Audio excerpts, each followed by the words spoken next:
Hello दोस्तों, आप सभी कैसे हैं। आशा करता हूं कि आप सभी स्वस्थ होंगे। दोस्तों, आज इस वीडियो में लेकर आए हैं कि यूनिफाइड पेंशन स्कीम, जिसे हम एकीकृत पेंशन योजना कहते हैं, जो आपका यूपीएस के नाम से जाना जाता है।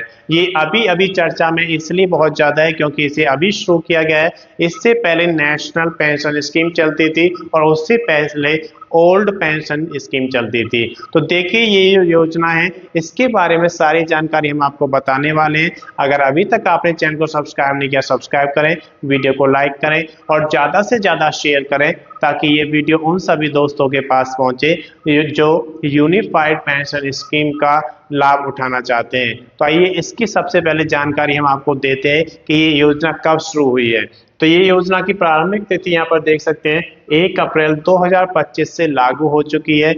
इस योजना में जो अभी कार्यरत कर्मचारी हैं, उनको 30 जून तक का समय दिया गया है कि अगर वो 30 जून तक यहाँ पर एनपीएस से यूपीएस में कन्वर्ट करना चाहते हैं तो उसके लिए आवेदन कर सकते हैं। नए कर्मचारी जो 1 अप्रैल 2025 के बाद नए सिलेक्शन होंगे, उनको यहाँ पर चॉइस मिलेगी कि 30 दिनों के अंदर आपको बताना है कि आपको एनपीएस चूज करना है या फिर यूपीएस चूज करना है। इसके बाद केंद्र सरकार के जो कर्मचारी हैं, जो वर्तमान में कर्मचारी हैं, वो एनपीएस से यूपीएस में जाना चाहते हैं तो उनको ये विकल्प चुनना पड़ेगा और इसके लिए केवल एक बार आपको एनपीएस या यूपीएस का विकल्प चुनने का मौका दिया जाएगा, जो नए कर्मचारियों की बात है। और जो पुराने कर्मचारी एनपीएस से यूपीएस में जाना चाहते हैं तो उनको भी एक मौका यहाँ पे दिया जाएगा।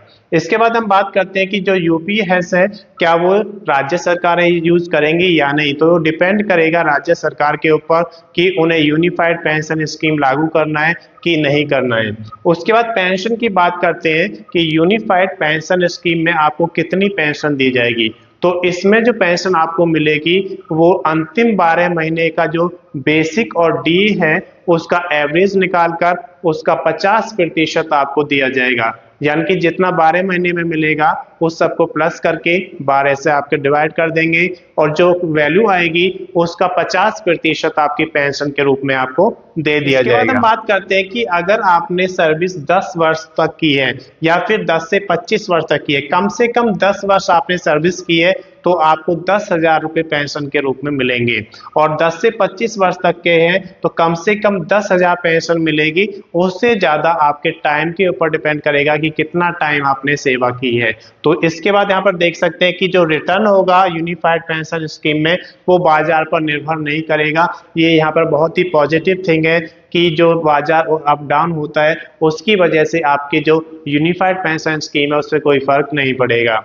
निवेश की अगर बात करते हैं तो 10% कर्मचारी का निवेश होगा। यहाँ पर बेसिक और डीए का 10% प्रति माह आपका निवेश होगा। उसके साथ साथ जो सरकार होगी वो 18.5% निवेश करेगी। तो ये सारा आपके अकाउंट में जमा होता रहेगा।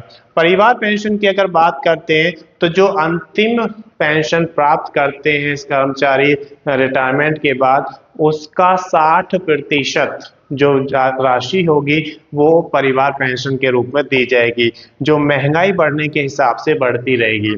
इसके बाद हम बात करते हैं कि जो बेसिक और डीए का 1/10 भाग यहाँ पर आपको एक मुश्त दिया जाएगा जब आप रिटायर होंगे, और वो कितना दिया जाएगा उस पर आपका नंबर ऑफ ईयर्स का मल्टीप्लाई होगा, लेकिन ये पर छमाही यहाँ पर कैलकुलेट किया जाएगा पर हाफ ईयर।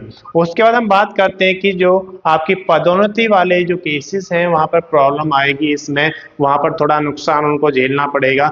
अगर पदोन्नति आपकी अंतिम वर्ष में होती है, यानी कि आपके सर्विस के लास्ट ईयर में अगर पदोन्नति होती है, तो उस समय आपका जो एवरेज है वो थोड़ा कम हो जाएगा और उसकी वजह से जो आपकी पेंशन है थोड़ी कम हो जाएगी। तो यहाँ पर थोड़ा लॉस हो सकता है उन कैंडिडेट्स का जो अपनी सर्विस के अंतिम वर्ष में पदोन्नति प्राप्त करते हैं। इसके बाद हम बात करते हैं कि यूपीएस में कर लाभ भी मिलेगा, यानी कि जो आपकी पेंशन मिलेगी उस पर आपको कर में छूट दी जाएगी। उसके बाद हम बात करते हैं कि जो आपको एक मुश्त रकम मिलेगी वो कितनी मिलेगी, ये अगली वीडियो में हम लेकर आएंगे। अगर किसी की बेसिक और डीए मिलाकर 50,000 है तो जब आपका 1/10 यहाँ पे मिलेगा तो टोटल कितना निकल के आएगा, कितना समय कैलकुलेट होगा, वो सारा कुछ नेक्स्ट वीडियो में हम आपको बताएंगे, जिसके लिए कम से कम 25 वर्ष की सेवा आपकी होनी चाहिए।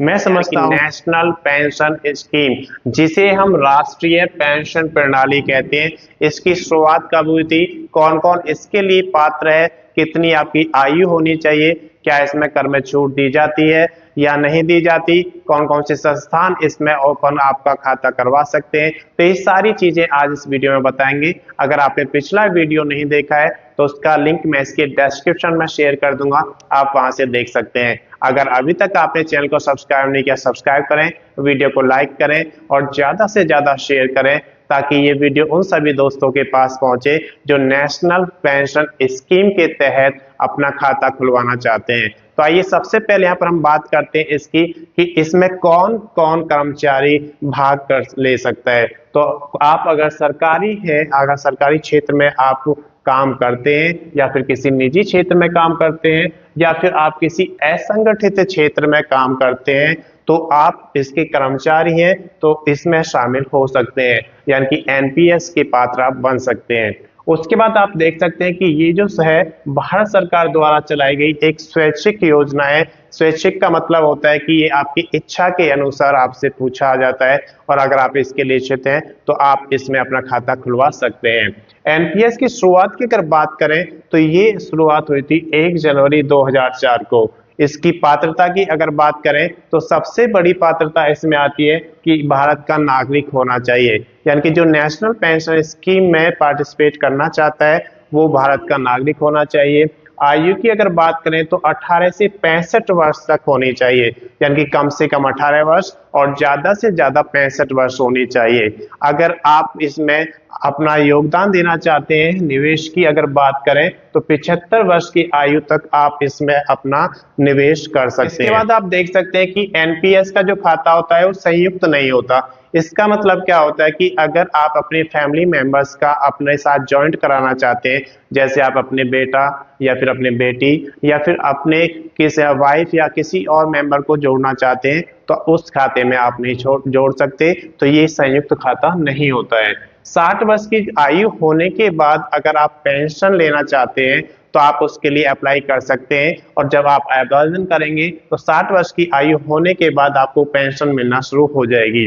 निकासी की अगर बात करते हैं तो जब आप रिटायर होते हैं तो उस समय 20% राशि, जितना राशि आपका जमा होता है उसका 20% आपको एक साथ मिल जाता है और जो बाकी की राशि है उसे मासिक पेंशन में बदल दिया जाता है।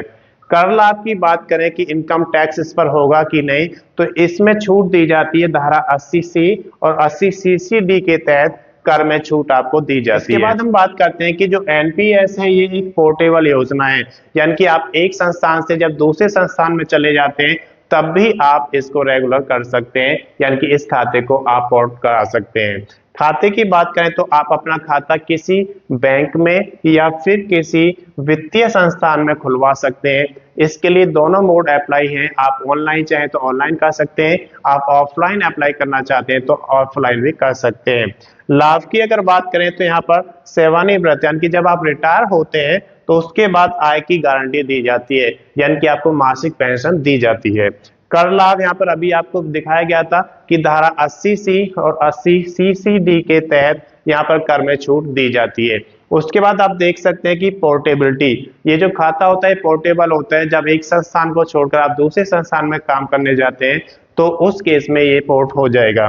उसके बाद आप देखें कि निवेश के लिए विभिन्न विकल्प यहाँ पर होते हैं, कैसे, जैसे सरकारी क्षेत्र की अगर हम बात करें तो केंद्र सरकार और राज्य सरकार के जो खाते खुलवाएंगे तो वो आपका यहाँ पर एनपीएस के तहत आता है।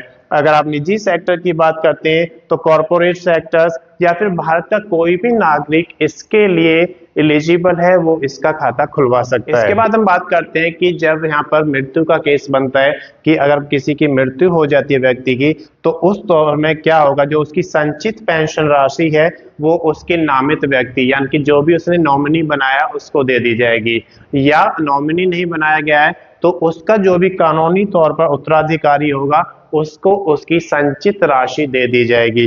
तो ये यहाँ पर देख सकते हैं। इसके बाद आप देख सकते हैं कि एनपीएस कितने प्रकार का होता है, 2 प्रकार का होता है, जिसको हम अगले वीडियो में लेकर आएंगे। मैं समझता हूँ कि ये जानकारी आपके लिए पर्याप्त है। अगर अभी तक आपने चैनल को सब्सक्राइब नहीं किया, सब्सक्राइब करें, वीडियो को लाइक करें और ज्यादा से ज्यादा शेयर करें, ताकि ये वीडियो उन सभी दोस्तों के पास पहुंचे जो नेशनल पेंशन स्कीम के तहत अपना खाता खुलवाना चाहते हैं। अगर आपने पिछला वीडियो नहीं देखा है तो उसका लिंक मैं इसके डिस्क्रिप्शन में शेयर कर दूंगा, आप वहां से देख सकते हैं। धन्यवाद।